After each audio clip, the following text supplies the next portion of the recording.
ওই দেখা যায় তাল গাছ। এটি আমাদের বাড়ি। এটি একটি শতবর্ষী তাল গাছের আত্মজীবনী। দুটি জমির সীমানাকে গ্রাম বাংলার ভাষায় আইল বলা হয়। আর এই আইলের মধ্যে গাছটির জন্ম। একটু একটু করে বড় হয়ে ওঠা, আর যুগ যুগ পার করে শতবর্ষী হয়ে ওঠা, নীরবে নিবৃত্তে দাঁড়িয়ে থেকে এলাকার উপকার করা। ধারণা করা হচ্ছে এই তাল গাছটির কারণে এই এলাকায় বজ্রপাত হচ্ছে না। বর্তমানে বজ্রপাত গ্রাম বাংলার জন্য একটি আতঙ্ক।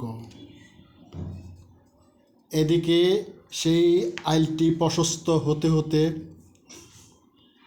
পাকা পিচঢালা মহাসড়ক হয়ে উঠেছে, যা দিয়ে গাড়ি নিয়ে দেশের সর্বত্র যাওয়া যায়।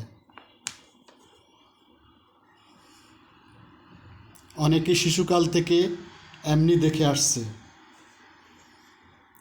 বৃদ্ধ হয়েছে। তাল গাছটির নিচ দিয়ে কবর যাত্রী হয়েছে, কিন্তু তাল গাছটি এখনও চিরসবুজ হয়ে দাঁড়িয়ে আছে। আর একটি মজার ব্যাপার হচ্ছে, এই তাল গাছটির তাল আকারে বেশ বড় হয়, খেতেও অনেক সুস্বাদু। গাছে উঠে তাল পাড়ার মতো সাহসী মানুষ এখন আর এই এলাকায় নাই। তাই একা একাই মাটিতে পড়ে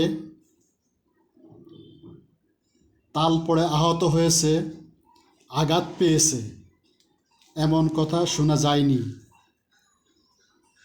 এটি একটি অলৌকিক ঘটনাও হতে পারে।